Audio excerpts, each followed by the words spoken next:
This podcast contains an English accent that most of our Irish listeners will find offensive. Also, there may be some colourful language that you're going to find less offensive. Now, over to Ryan and Leon. Enjoy the podcast.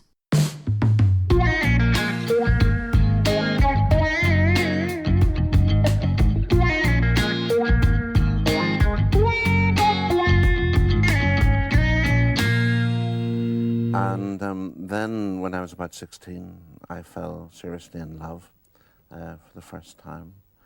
And I think it was in order to impress the pretty young Methody girl that I started to write poems and show them to her. They were, of course, not very good. But I'd been bitten by the bug. Did they impress her, by the way?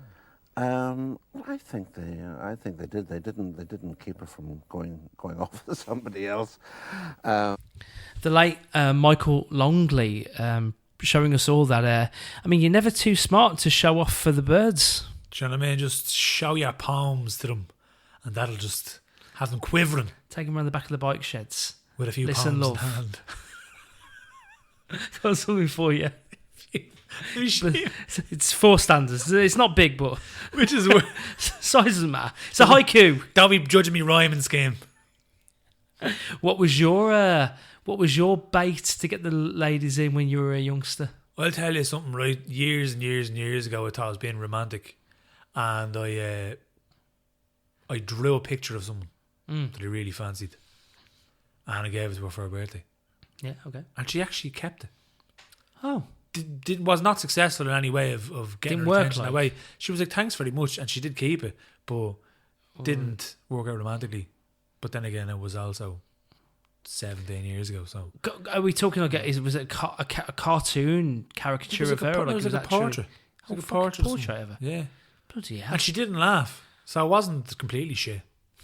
Wasn't good enough where she fell in love with me. No. But it was good enough that she was like, I'm not going to fuck that in the bin.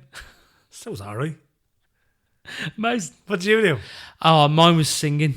Oh. I was always singing at school. I was actually in a boy band at 14 called Mesmerise. Oh, you've told me about this. Yeah. Me and three lads from school would do the summer concerts and the winter concerts.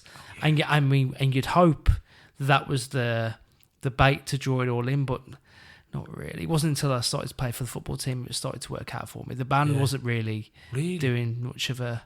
I think they'd be trying to get in with the you could take off. Yeah, Louis Welch or something. I think, yeah. I think we're really serious about it. I have to say, as much as 14-year-olds could be about being in a boy band, we're pretty serious about it. We did covers of Blue and the Backstreet Boys. Really? Yeah. Did you like dance and sing and stuff? Well, no, it was more like the Westlife style, stand behind the microphone, and we had a music teacher who was well into it. Looking back, probably a little too into it, if I'm going to be honest with you, Mr. Gardner. You had your own Louis Welch. Yeah, you know what I mean? Exactly. But take a top I don't think it doesn't. Didn't really. I don't think. On reflection, I don't think it really worked with the ladies. Really? No, but listen, like Michael Longley said, you got to try things. You have to have dreams. You need to have an edge to be working on, you know. Yeah. And then it turns out that your poems do work as you get older. Well, yeah. You know? That was the voice of the late Michael Longley, a Belfast poet. We're going to share some of his work a bit later on. Yeah. A beautiful piece that he did called The Ice Cream Man. But Jesus, it's good to be back anyway. Bloody hell. Great to be back and getting into the poetry world and reading again, and recording again. I'm just pumped, man. The beacons have been fucking lit. Yeah. Yeah, I was super charged to get back into this, to sink me teeth. People who probably realised we're sounding a bit better. We've had a glow up. We've had a glow up. Actually. We've put our profits back into our podcast. We've reinvested. Yeah. Got myself an actual fucking mixing desk. Got a mixing desk, new mics. We've got a couple of travel microphones as well. Yeah. And actually today actually we're in my flat, but from a few weeks from now, we'll be at the Dublin City Library. Dublin City Library. Not far from the Ireland Central Library. Yeah, Central Library. Yeah. So that's going to be quite cool, isn't it? It'll be cool. It's like a proper radio studio. I know that the library is a big part of your life now, Yeah. but what about when you were younger? Ever in I have there? a story to tell you. I have a story to tell you that ties into musicals and libraries at the same time. Okay. So when you were saying that you were doing like the concerts in school, I remember being in primary school and I had a teacher that I didn't really get on with. She didn't really like. You know when you go, my teacher doesn't like me. This teacher, Happens. I have like valid fucking people like witnesses in this like, in their 30s. Had it in for you. Know that she wasn't fond of Leon. She wasn't fond of Leon. No son, no. I remember distinctly. Didn't get on with her, and she was like, "We're going to bring you all to the library and get you a library card, right? The local library." And I already had a library card before because I loved books.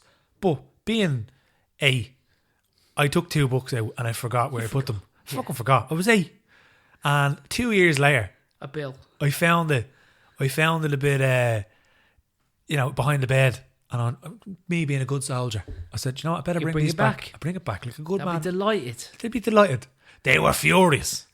They were like, you've been over the mark here. And I was like, well, I'm 8 years. Well, I was probably 9 then at that stage. I got on in years. Had a bit of stubble.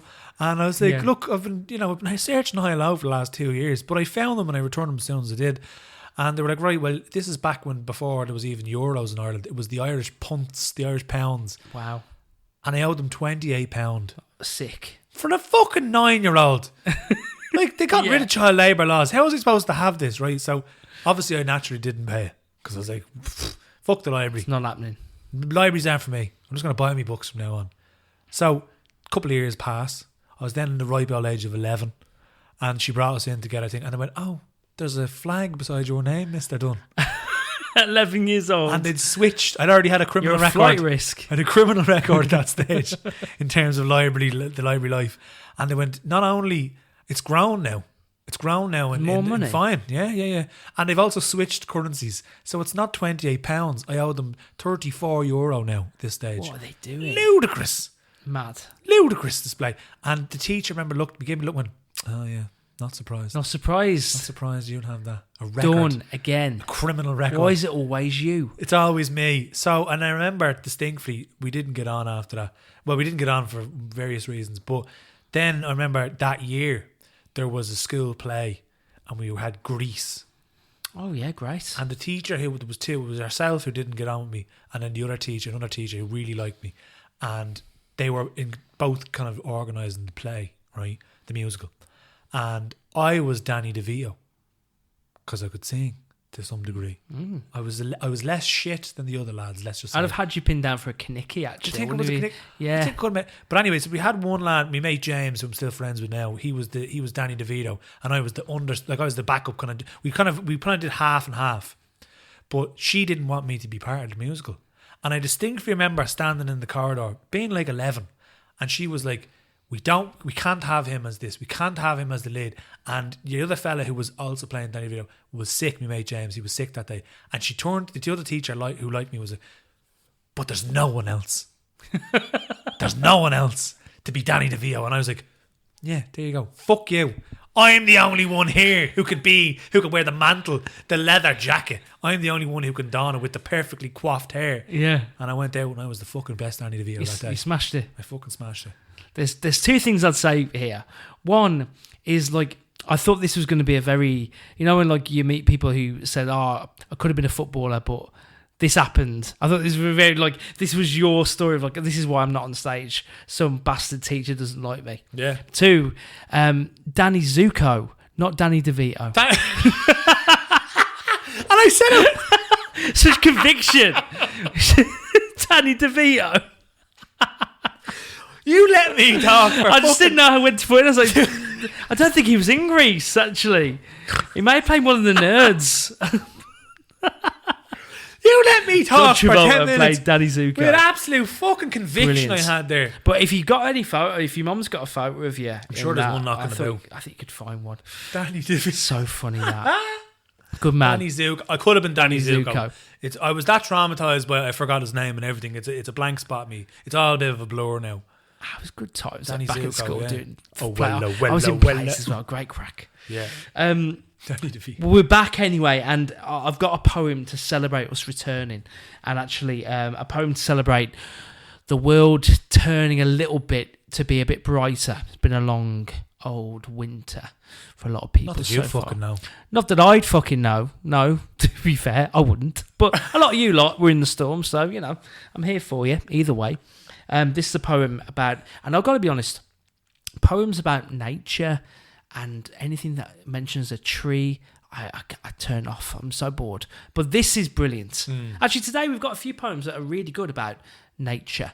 I don't know how you feel about like poems about like the leaves and all that. I'm fond of a bit of Wordsworth and all. Get a bit bored about that. But listen, this is a good one. Yeah. This is a poem by Sinead Byrne Canning, and it's called Time. I can almost taste it. As the cold rushes my lungs, I can almost hear it. Through the emergence of birds' hums, grasping for its perfection and wishing time away. Things will get better when the dark isn't as long as the day. Be as you are and do what you can. What the season will grant and allow, your rest, your patience, your smile, beckoning the cold to awaken your brow. The leaves will return and the bloom will begin. For now, what will be is the winter sun against my skin. The air burns my lungs as a reminder to breathe slow.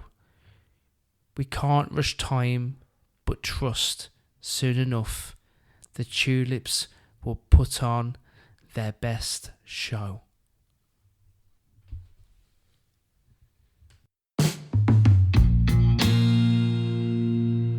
That was Time by Sinead Byrne Canning. We're almost there, aren't we? Lovely. Yeah, Well, today is it's St. Bridget's Day today. Yeah. So spring is upon us. It feels that way as well. Feels that way.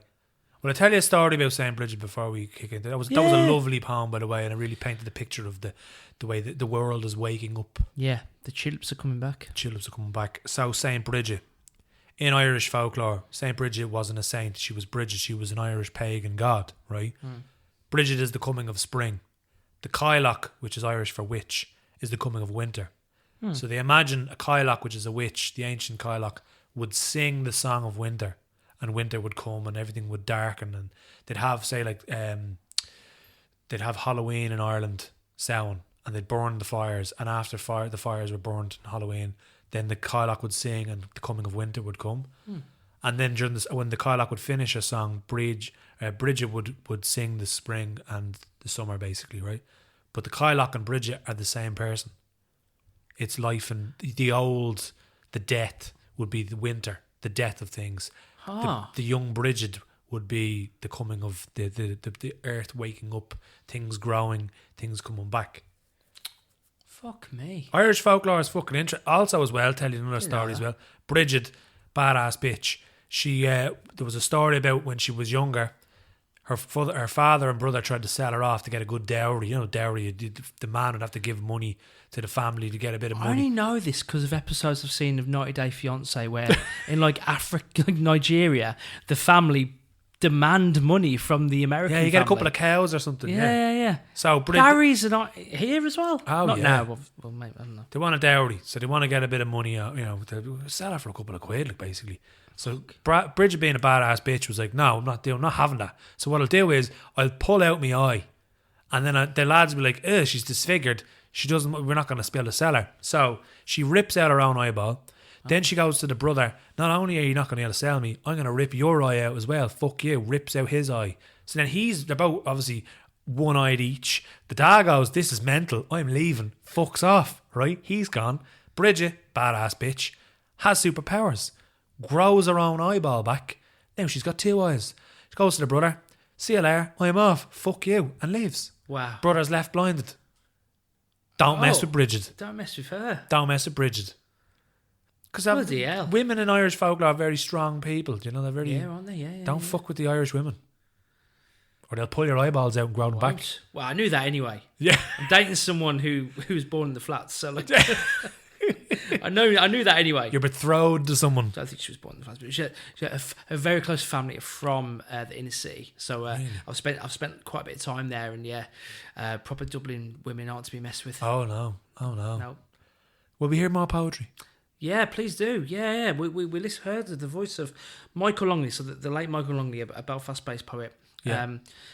Pretty much, won the T.S. Eliot Prize and highly revered in the world of poetry here in Ireland, but really is known for his subtle way of kind of painting a picture of the future peace that should be in Northern Ireland, really. Yeah.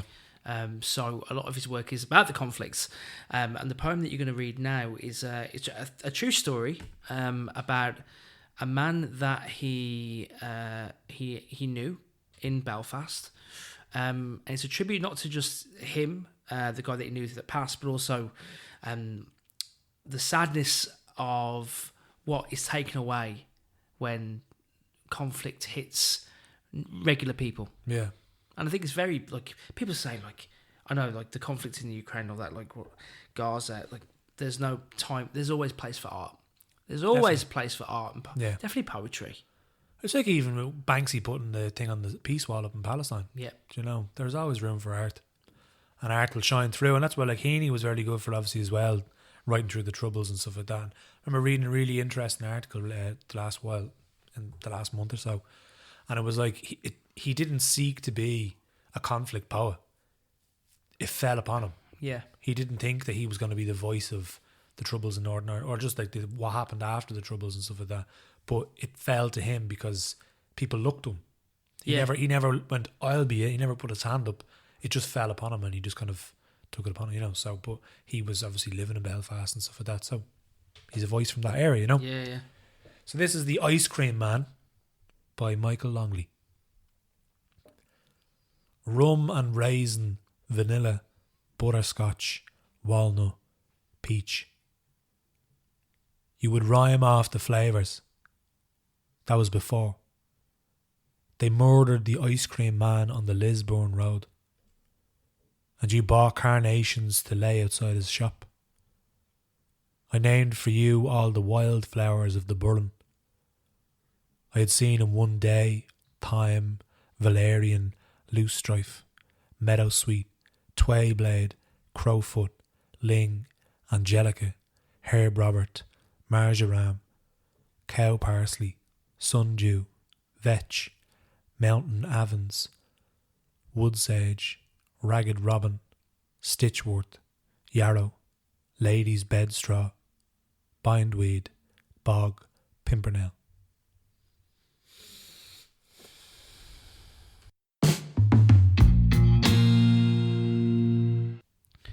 That was The Ice Cream Man by Michael Longley.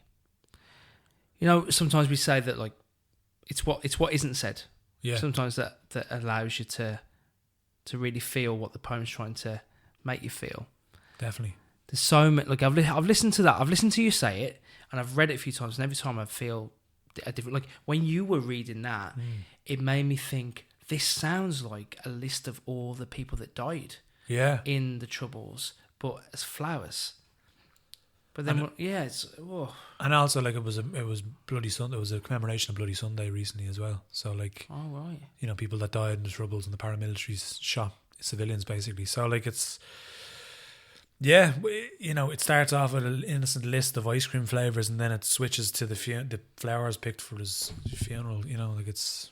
And I think it's purposely a long list, because it just allows you as a listener to really soak yourself into oh, hang on, how many beautiful things did that person miss, and how many beautiful things did every person miss? Yeah, if they've been killed in conflict. And also as well, the list seems like it's never going to end. Yeah. So it's just bang, bang, bang. You're the list of people that are involved.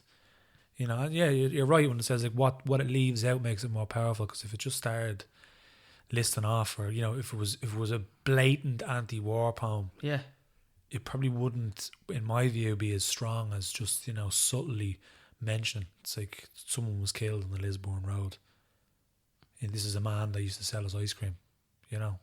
How did it feel reading it? What was it like? It was. I was trying to not fuck it up. Yeah. Because I know the weight of that poem. Like, you know, it's a very powerful poem. You know, and even when you're reading it, you're kind of going, like, it's reading it for like the first time, you're like, wow, this is it. As you're going down the list, it's hitting you more and more. Yeah, it's like quite relentless. Very powerful. Very good, yeah. I'm going to pick up his book. He's passed now, so rest in peace, Michael Longley. But his last book was called Slaying Birds. Meant to be very good now. Published, I think it was only published in me last year. Wow. So yeah, I'm going to pick it up. Powerful stuff. Yeah. Powerful stuff. I wanted to share this with you, right? And it's a poem that, like a little bit like we said there about the things that aren't said. This poem I'm going to share with you is from a poet called Steve Denehan. And this is from a collection called Tail Lights Disappearing. And the poem is called Vending Machine. I actually shared it on Instagram over Christmas after I saw it. And it hit me because there was a period, maybe 10 years ago, right, where I was in a job, but I was skint. You know, when you sometimes in your life, it usually happens when you're in your mid to late 20s and there's transition where you're working your bollocks off, but really you are skint. You've got no money. So I was working in this office job. And there was a vending machine in the office, and the vending machine didn't charge you immediately. So you could use your contactless debit card, and it would charge you about a day or two later. Okay. And actually, it was a bit of a saviour for me. The last day of the month, where I go like, oh fucking hell, skint again. I'll use that vending machine, and I'll get like a Snickers bar. And a bag of potato, and that'll sort me out for the day. So I think I read this poem, I was like, fuck me. Like, you'll know, like, it leaves out the story of who this person is at the vending machine. But it hit home because, like, and actually that was a period where, like, I remember Dunn's did the same. Dunn's contactless machines wouldn't charge you immediately. So I'd pray that Dunn's wouldn't charge me immediately so I can get me 10 quid worth of shopping done. No, that wasn't 7 years ago. 7 years ago. Yeah. So yeah, it's just like, what kind of person have you become when you are relying on the technical defaults of a vending machine to get you through a day? Hoping, and this made me think about what this person has become. And I'm really keen to get your thoughts on it. Yeah. So this is the poem Vending Machine by Steve Denehan. It's been one of those days, so I decide to end it with something from the vending machine. Wrappers and packets, primary colours, so many, all good. I settle on a Mars bar, put the coins in the slot, press E4.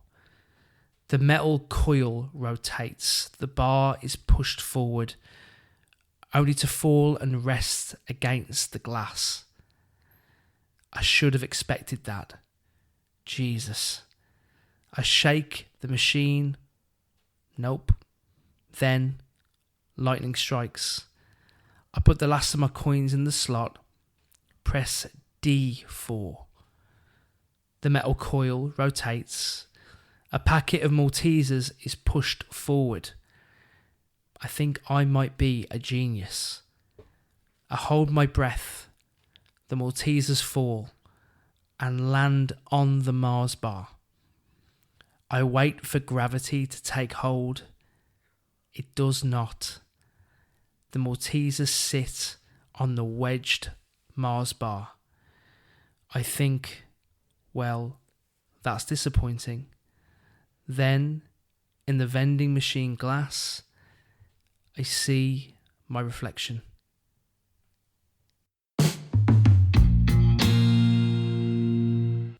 That was Vending Machine by Steve Denehan.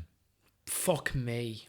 That is a suspenseful fucking poem. Isn't it? That, like, I was literally, I was like, I could picture everything in that poem, and I was like, that better land than that Mars. And then it does, and you're like, oh yeah, and then you're like, no. We've all been there. Yeah. But then I'm with you. But then what kind of man is living the suspense of this vending machine nonsense story. Yeah. That's what I got from the end. I was like, he's looking at himself going like, what am I doing? Yeah. What is happening to me? Make or break. It's make or break. Yeah. But then it's the little things in life that really fucking annoy you as well. Like it could be like, a little thing can fuck up your whole day. Yeah.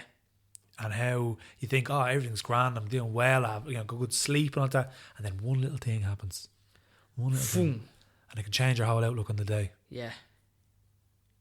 Very good poem, very suspenseful poem. It's hard, like, because I'm doing a little bit of soul searching at the moment. So I'm reading a lot of like I've just picked up Jay Shetty's "Live Like a Monk," and like I'm reading like books on spirituality. It's like I'm trying to nail down my personal situation. Like this year is the plan of like, right, let's work out what's happening with you. Let's sort it out.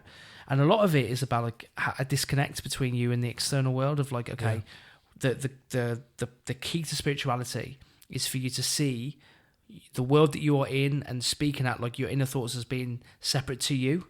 Yeah. It's like having like this connect and having experiences like breeze through you and not being moved, and the things that people say breeze through you like water. But how, when you're losing a Mars bar and a Malteser bag, how are you not going to be fuming?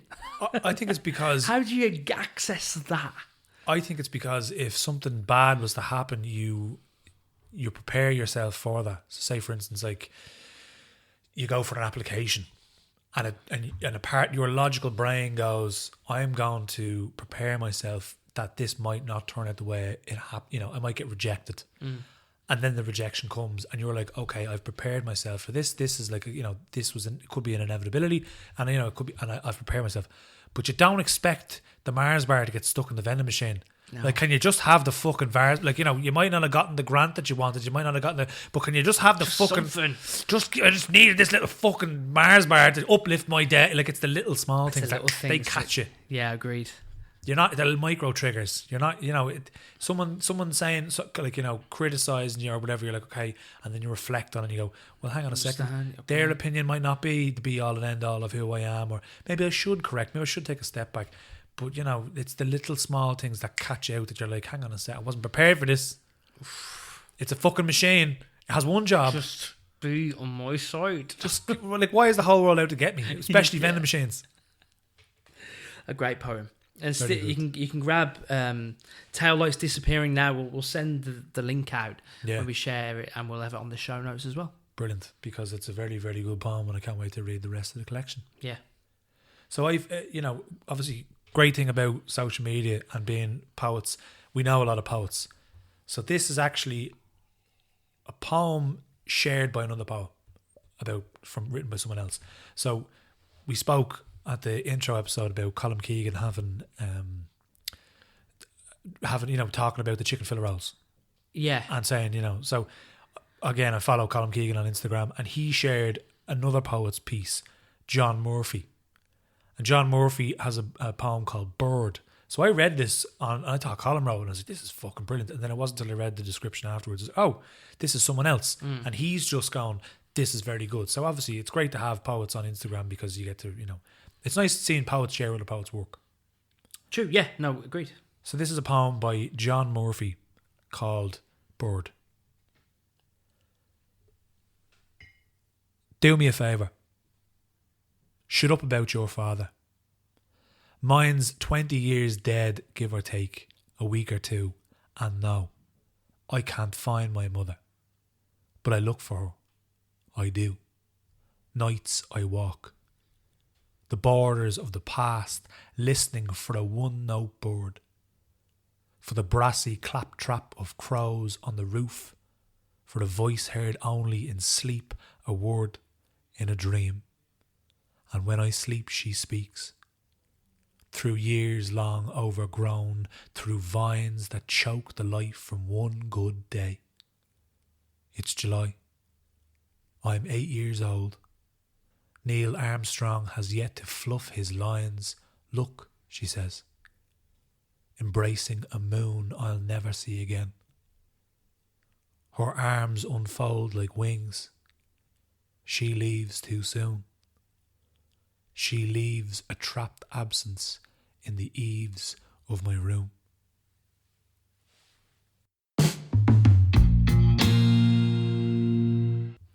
That was John Murphy with the poem Bird. The last two lines, just brilliant. Like, it's just... That's a poem that makes you go, wow. Yeah. It makes you... You know when you're like... Passive poem... Like, I'd read poems and I'm doing something. Say, like, you know, I'm doing something in the house or whatever it is, and I'll just go on my phone for a second, and you know, you kind of passively read something and you put it down or whatever it is. That's a poem that makes you actually sit down and go, I need to read that again. I need to put, you know, like full concentration into that poem. Brilliant. Yeah, that's the tough thing about social media as well, is like things like that get lost on there, because you're like, you know, there's a lot of content. We're all throwing content at us all the time. So sometimes like something like that could have easily got lost in the ether, couldn't it? Yeah, definitely. But like, it's just, as I said, it's great to see poets sharing other poets' work and being like, look, you just need to see this. You need to read this. And that's what I love about this podcast, is that we do the same. Yeah, that's the whole point. The whole point of the whole fucking fucking podcast. point. Except That's all we're doing. Well, other than me making a fucking dope of myself there, saying, not knowing Danny fucking, you know, saying Danny DeVito and all. Danny Zuko, fuck's sake. And I've seen that film multiple times. Yeah, you've probably seen a lot of Twins as well. That's probably why. I must have had Danny DeVito on the brain. I think Twins is probably my most watched ever film. Really? Just thinking the amount of times I watched it as a kid, and then look back on it, like I watch it every now and again, every few years. I just love it. I love the film Twins. It's a great film. It is a great film, and like, you've got Arnold Schwarzenegger, like, and he's so good. I think he's good in it. Yeah, I think it's really good. I only saw it like a year ago. Let's dance. I die for this day, and have the Barton fight, and like, it's got everything. 90s movies. Steph, brilliant, absolutely brilliant. Well, it's been a while since we've needed the assistance of the third and probably most important person of the Poetry Step podcast community and family, the Agony Aunt. And we don't know where this story's developed since we received the problem, because we received it a while ago. We received this like at the start of December. But the problem is, I'm in love with an organiser in the scene. He only loves me back when he's high. What do I do? Is this the lead singer of the Arctic Monkeys? Why you only call me when you're high? High. So I went to the Agony Aunt, and you know, I found her because it was Christmas and she knew we were taking a break. I found her in the frozen section in Dunnes Stores. She was in the fridge because she went, you know what? I'm getting on. I can't be wasting. If I'm not being used, she cryo froze herself over Christmas. Smart enough. Behind the fish fingers. Well, no one's eating fish fingers in January. No, of course not. You know, now she knew obviously January is when people have not that much money, so the fish fingers, they start to dwindle. So she's able to crawl back out of her ice cave in the freezer in the frozen section in Dunnes. So obviously I was there waiting for her. Yeah. And I found her by the fish fingers. The empty shell for the fish fingers are. And I said to her, we need you back. You need to defrost yourself. And you need to get writing poems again. Problems to be solved. And luckily she'd gotten her mittens on and she was able to scribble this out for me. It was near the bakery in Dunnes. We had to move to a warmer location, obviously. But so, I have a delicious dilemma. A bit of news for you all. I want to tell you about my crush and trust your view on it all. They're an organiser on the scene that I'm really keen on, but I just can't seem to trust them. Or possibly lean on them, for you see. Every time I meet this person, they're high like a hot air balloon, drifting and floating like heroin to a spoon, but there's more. I'm not sure what they're taking. But when we meet up, they're moving and shaking, like a flag in a breeze, as if whatever substance shall ease them through the day. But what can I say? I fancy them. I think they're quite cute. But if they want me seriously, then hopefully sobriety will suit.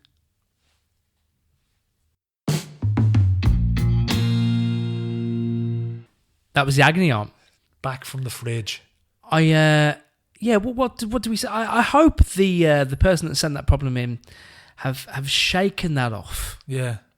Or confronted that person and said, look, you need to be fucking on the straight and narrow when you're chatting to me, otherwise you won't get a slice of my peach cobbler. I was wondering where you go with that peach cobbler.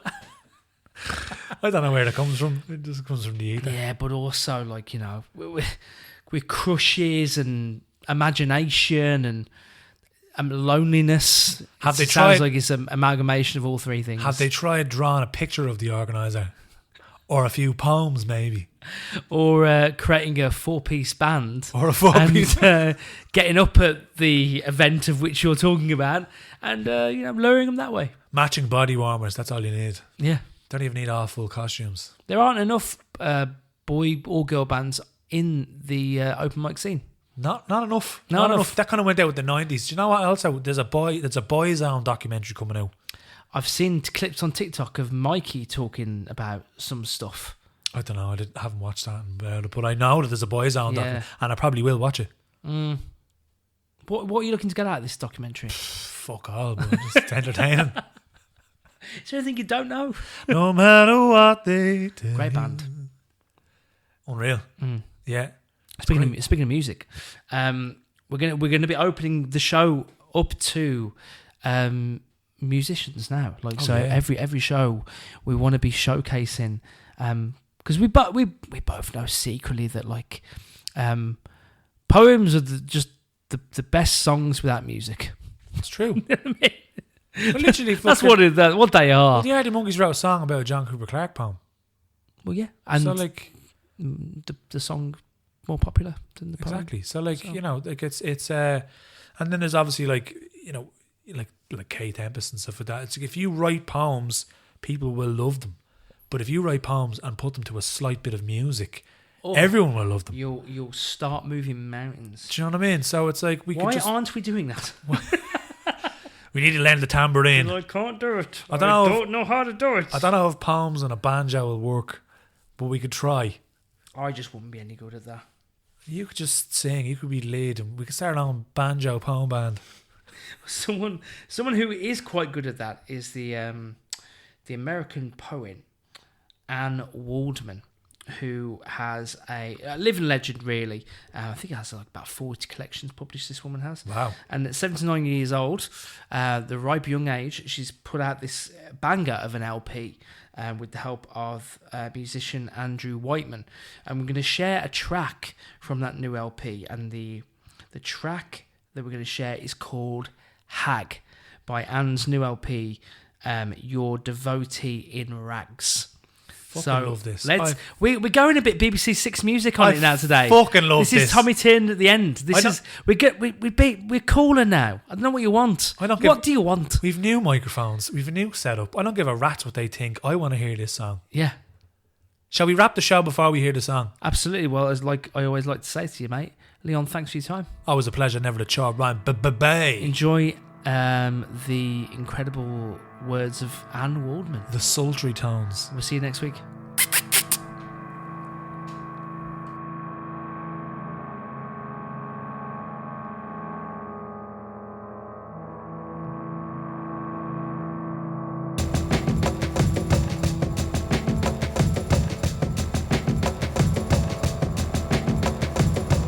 I ebb like the ocean, old age makes me strange. Although I rant and rave, a lucky portion returns with the high tide. Returns to me, hag of bear. Not for long this hag used to wear fresh linen. Today so thin, a second-hand gown's a sack on me. Not fit to embrace any handsome boys now. Arms shrunk and bony, see girls go wild when May Day comes. Past her prime, sits here watching grief. Not sex is more her moan.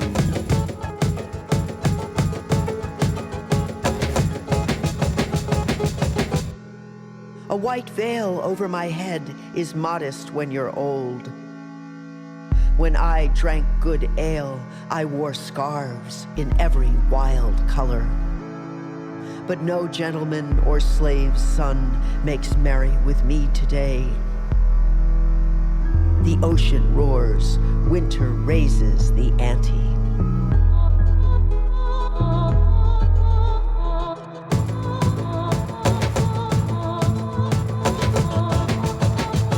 I wear a shawl most days, even when the sun's out. I'm old, okay, I know it. Many waves, how many days since I rode youth's ocean.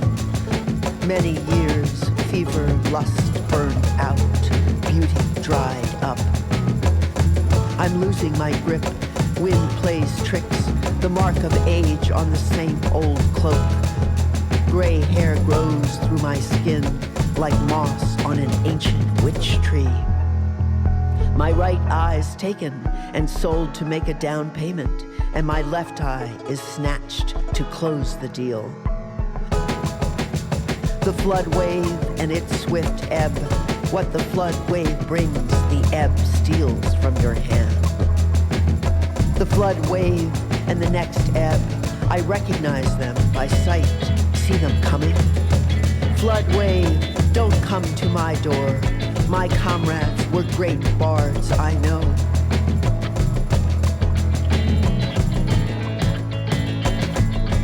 A hand strikes everyone down. Whose? Fate's? God's? Maybe Virgin Mary's son will spend the night in my room under the roof pole. I can't offer much, but say no to no one. The ebb is never seen until the flood comes in. Woe to all. Woman is the basest of creatures. Woe to all.